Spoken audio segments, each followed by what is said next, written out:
ఎన్నటికీ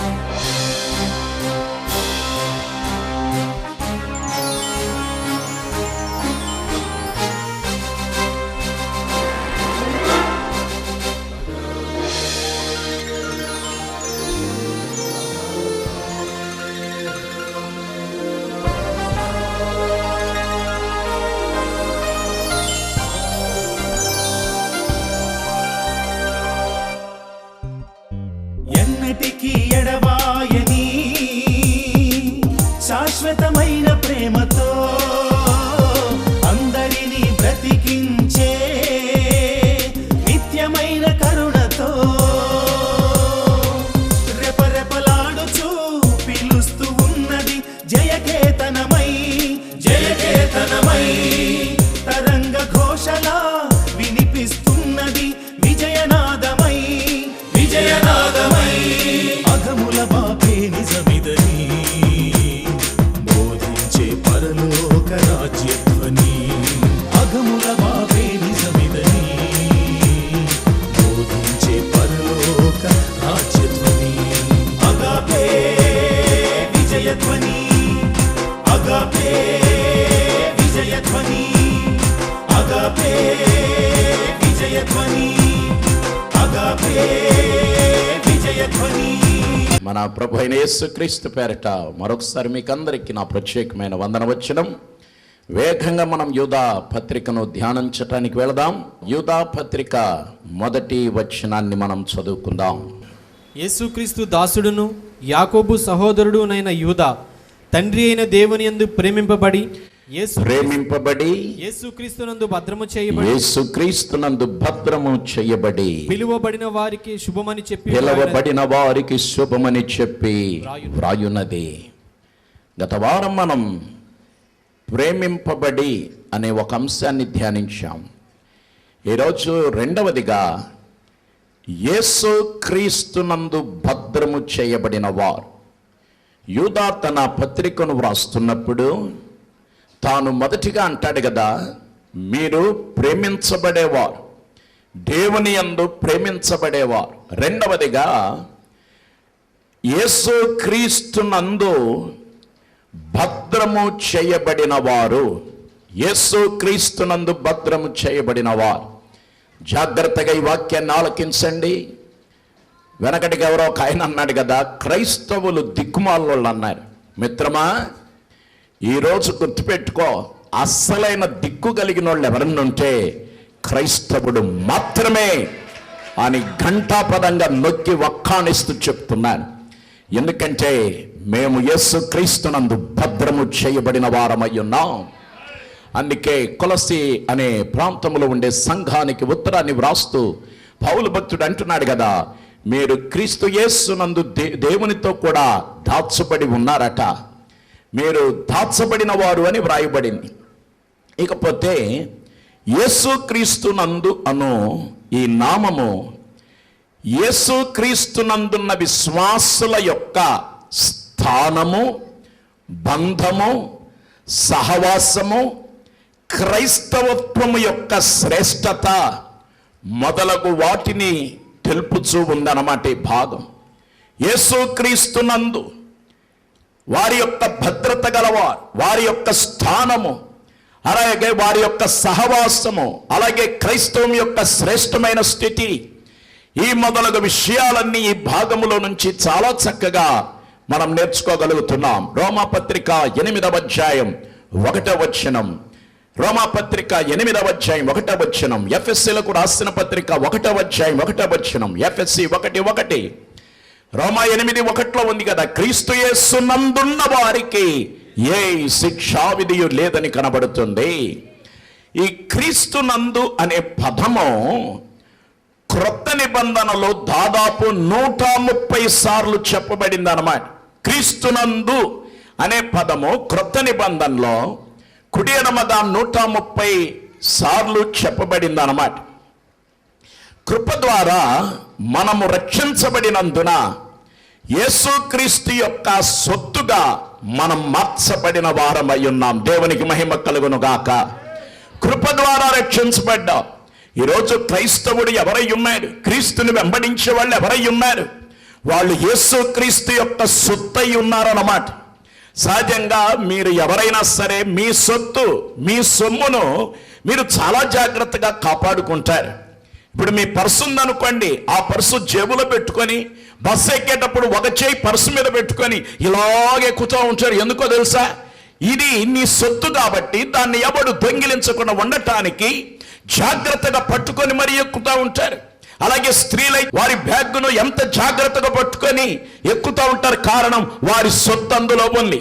అలాగైతే క్రైస్తవుడు ఎవరై ఉన్నారంటే యేసుక్రీస్తు యొక్క సొత్తై ఉన్నారన్నమాట. హల్లెలూయా.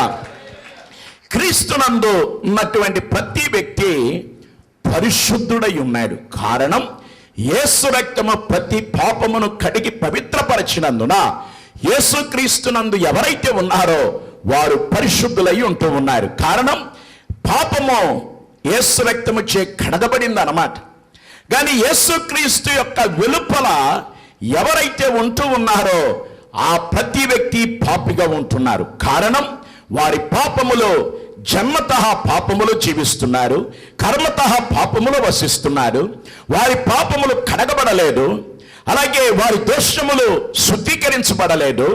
యేసు రక్తము చేత వారి పాప ప్రక్షాళన పొందుకోలేదు. కాబట్టి వారు ఎలా జీవిస్తున్నారంటే పాపిగానే జీవిస్తున్నారన్నమాట. ఒకవేళ ఈరోజు ప్రియమిత్రమా, నువ్వు పాపిగానే జీవిస్తున్నావా? పాపములోనే బ్రతుకుతున్నావా? పాపములోనే ముందుకు సాగుతున్నావా? యేసుక్రీస్తునందు లేకుండా లోకము దాని ఆశల వైపు, సాతాను వైపు నువ్వు మొగ్గు చూపించి తిరుగులాడుతుంటే ఈరోజు మీకు ఒక ఆహ్వానం. కమాన్, యేసుక్రీస్తు దగ్గరికి రండి. క్రీస్తు యేసునందున్న బిడ్డగా మార్చబడండి. ఆయన సొత్తుగా మీరు ఉండబోతూ ఉన్నారు. దేవునికి స్తోత్రం కలుగును గాక. అలాగే ఈ చదవబడిన వేద భాగంలో యేసు క్రీస్తునందు భద్రము చేయబడి అనే మాట కనబడుతుంది. భద్రము చేయబడుట అనగా అనస్వరము. అనస్వరం అంటే దాని అర్థం నాశనము లేనిది, నిత్యమైనది అనే అర్థం మనకు కనబడుతుంది. అంటే భద్రము చేయబడుట అంటే అనస్వరం అనేటటువంటి విషయం అక్కడ నేర్చుకోవాలి. ఎందుకంటే నాశనము లేని వారు, అలాగే నిత్యమైన వారు, యేసుక్రీస్తునందున్న వారికి నిత్య జీవమును ఆయన ప్రసాదించి ఉన్నాడు. మన జయ పరాజయాలు ఆయన పరిగణించకుండా దేవుడు మనలను ఏం చేస్తున్నాడంటే భద్రము చేస్తూ ఉన్నాడు. దేవునికి స్తోత్రం కలుగును గాక. ఈరోజు ఒక మాట గుర్తుపెట్టుకోండి మిత్రులారా, నీ జీవితంలో ఒక జయమో పరాజయము ఏదో ఎదురై ఉండొచ్చు. అయినప్పటికీ నేను ఎవరవై ఉన్నామంటే క్రీస్తు యేసు నందు భద్రము చేయబడిన వారై ఉన్నాయి. కొంతమంది అప్పుడప్పుడు అంటూ ఉంటారు, నీ అంతు తేలుస్తానని, నీ అంతు చూస్తానంటారు. అలాగే నిన్ను భూమి మీద లేకుండా చేస్తానంటారు. లేకపోతే నీకు విరోధంగా ఎవరైనా చేతబడి క్రియలో, లేకపోతే పైశాచిక క్రియలో, లేకపోతే మాంత్రిక విద్యలో ప్రయోగించి ఉండొచ్చు. అయినా సోదరి సోదరుడు మీరు భయపడద్దు. ఎందుకంటే నువ్వు ఎవరో కాదు, యేసు క్రీస్తు నందు భద్రము చేయబడిన వ్యక్తివై ఉన్నావు. హల్లెలూయా. నిన్ను తాకటానికి నీ తల మీద ఉన్న వెంట్రుక నేల మీద రాల్చడానికి కూడా ఏ దుష్టంధకార శక్తికి అవకాశం లేదని పరిశుద్ధాత్మ దేవుడు ఘంటాపదంగా బోధిస్తున్నాడు ఈ సత్యాన్ని. హల్లెలూయా. వెనకడికి ఒక దైవజనుడు రాత్రిపూట మీటింగ్ ముగించుకొని సైకిల్ మీద కొద్దిపాటి కానుక బియ్యం వస్తే అవి కూడా పెట్టుకొని తీసుకెళ్తున్నాడు. అర్ధరాత్రి వేళ 4 దొంగలు ఆయన దగ్గరికి వచ్చారు. టీ టీ టీ బయటకు అంటున్నారు. ఏంటి? బంగారంది నా దగ్గర లేదన్నాడట. డబ్బులది అది నా దగ్గర లేదు. వాచిది అది కూడా నా దగ్గర లేదు. మరి ఏముంది నీ దగ్గర? ఏం లేదు. అయితే ప్రాణం తీస్తామన్నారట. అప్పుడు దైవజనుడు చెప్పాడు, అది నా దగ్గర లేదు. హల్లెలూయా. అది నా దగ్గర లేదు. అర్ధరాత్రి పూట నా దగ్గర ప్రాణం లేదని ఎవరైనా ఒక మనిషి అంటే మనం ఏమనుకుంటాం? దయ్యం పోతామని పారిపోతాం. 4 దొంగలు ఏం చేశారంటే ఆ దైవజనుడు ప్రాణం కూడా నా దగ్గర లేదనగానే అటోడటు ఇటోడటు 4 పారిపోగానే ఆయన చెప్పాడు, దైవజనుడు అన్నాడు, బాబులు ఇట్రండి ఇట్రండి ఇట్రండి అయ్యా, నేను దయ్యానికి అది భూతానికి అది చెప్తాను. ఏంటంటే నా జీవము యేసుక్రీస్తుతో కూడా దేవుని యందు భద్రపరచబడి ఉంది, దేవుని యందు దాచబడి ఉంది. నేను ఒక క్రైస్తవ బోధకుడను అని కాసేపు సువార్త చెప్తే ఆ 4 దొంగలు యేసు ప్రభువుని తెలుసుకున్నారట. దేవుని బిడ్డ, నువ్వు ఎవరవో కాదు, యేసుక్రీస్తునందు భద్రము చేయబడిన వ్యక్తివి. అందువలన ఈ లోకములో ఎవరు ఏమనుకున్నా భయపడాల్సిన అవసరం లేదు. కొంతమంది అప్పుడప్పుడు క్రైస్తవ బోధకులకు, క్రైస్తవ విశ్వాసులకు బెదిరింపు సందేశాలు పంపిస్తున్నారు. ఇప్పటికీ హల్చల్ చేస్తున్నాయి కొన్ని సందేశాలు. ప్రియ మిత్రమా, గుర్తుపెట్టుకో, క్రైస్తవ సంఘ ఆరంభము నుంచే క్రైస్తవ్యములకు వ్యతిరేకంగా అనేక మంది దుష్ట శక్తులు లేచిన 21వ శతాబ్దము నాటికి, ఆదిమ శతాబ్దములో హింసాకాండ చెలరేగిన ఈ రోజు వరకు క్రైస్తవ సంఘం తన విజయ దుందుబి మ్రోగిస్తూ ముందుకు దూసుకొని వెళ్తుంది. క్రైస్తవ సంఘమును కుక్కటి వేళ్లతో సహా పెకలించి వేయాలని ఎంతమంది ప్రయత్నించినా క్రైస్తవ్యం తన విజయ ఢంక మోగిస్తూనే ఉంది. దీనికి గల కారణం, మేము క్రీస్తు యేసునందు భద్రము చేయబడిన వారమై ఉన్నాం కాబట్టి క్రైస్తవ్యం విజయ ఢంక మోగించగలుగుతుంది. నమ్మే వాళ్ళు మాత్రం బిగ్గరగా చపలబడి దేవుని కనపరుద్దాం, బిగ్గరగా చపలబడి దేవుని కనపరుద్దాం. హల్లెలూయా, హల్లెలూయా. ఎంతమంది చేతబడులు చేసినా, ఎంతమంది మంత్రిక విద్యలు చేసినా, ఎంతమంది వ్యతిరేకులు దీనికి వ్యతిరేకంగా లేచినా, ఎంతమంది నీ కుటుంబానికి విరోధంగా లేచినా, ఈ రోజు కూడా బ్రతికి బట్టగట్టి ఉండగలుగుతున్నావంటే నువ్వు యేసునందు భద్రము చేయబడిన వ్యక్తివై ఉన్నావు. ప్రియ సోదరి సోదరుడా, ప్రియ దైవజనుడా, నీ సంఘమునకు విరోధంగా రూపింపబడిన ఏ విధమైన ఆయుధము వర్ధిల్లదు. కారణం, దేవుని సంఘం అనేది యేసుక్రీస్తు అనే బండ మీద కట్టబడినదయ్యుంది. పాతాళ గోపురమును దాని ఎదుట నిలవజాలమన్నమాట. హల్లెలూయా, హల్లెలూయా. అదే ఇక్కడ యూదా అంటాడు, మీరు యేసుక్రీస్తునందు భద్రము చేయబడిన వారు. ఒకసారి యేసు ప్రభు ఓ పాఠం నేర్పిస్తూ అంటాడు కదా, మీ దేహాన్ని చంపేవాడికి భయపడకండి. ఎవరికి భయపడొద్దట? దేహాన్ని చంపేవాడికి భయపడద్దు.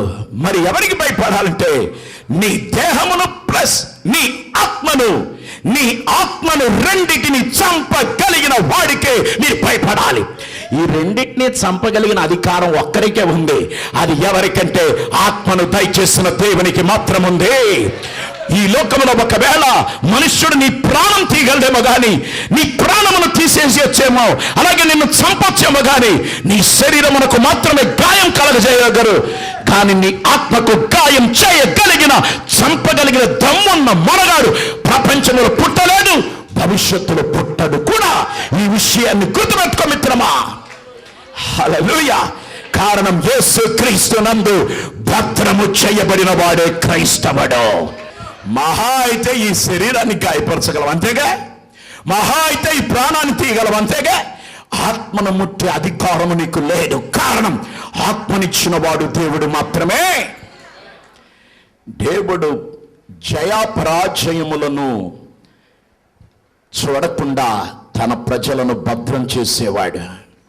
అది ఏ విధమైన షరతులు లేనిదై ఉంది. హల్లెలూయా. నువ్వు పలాందిస్తే నిన్ను భద్రంగా చూసుకుంటా, నువ్వు పలాంది చేస్తే నిన్ను భద్రంగా ఉంచుతా అనే షరతులు ఏమీ లేకుండా తన యందు విశ్వసించు వారిని భద్రపరిచే దేవుడు ఉన్నాడు. మలాకి గ్రంథము 3వ అధ్యాయం 6వ వచనములో దేవుడు ఇశ్రాయేలు జాతితో చెప్తున్నాడు కదా, యెహోవానైన నేను మార్పు లేని వాడను గనుక యాకోబు సంతతి వారైన మీరు లయము కాలేదు. హల్లెలూయా. ఈ రోజు నేను ప్రకటించే దేవుడు ఎవరై ఉన్నాడు? నా ప్రభువైన యేసుక్రీస్తు ఎవరై ఉన్నాడు? ఆయన ఎవరో కాదు, మార్పు లేని దేవుడై ఉంటూ ఉన్నాడు. నిన్న నేడు యుగ యుగములు ఒకే రీతిగా ఉన్న గొప్ప దేవుడే నేను ప్రకటించే నా ప్రభువైన యేసుక్రీస్తు అయి ఉన్నాడు. ఈ దేవుడు ఎవరంటే మార్పు లేని దేవుడు. చెప్పండి అందరూ, దేవుడు ఎవరు? మార్పు లేని దేవుడు. కాలాలు మారొచ్చు, పరిసరాలు మారొచ్చు, పరిస్థితులు మారచ్చు, కానీ దేవుడు మార్పు లేని వాడు. అన్చేంజింగ్ జీసస్ అన్నమాట. ఈ మార్పు లేని దేవుడు మన దేవుడై ఉన్నాడు. యాకోబు సంతతితో చెప్తున్నాడు కదా,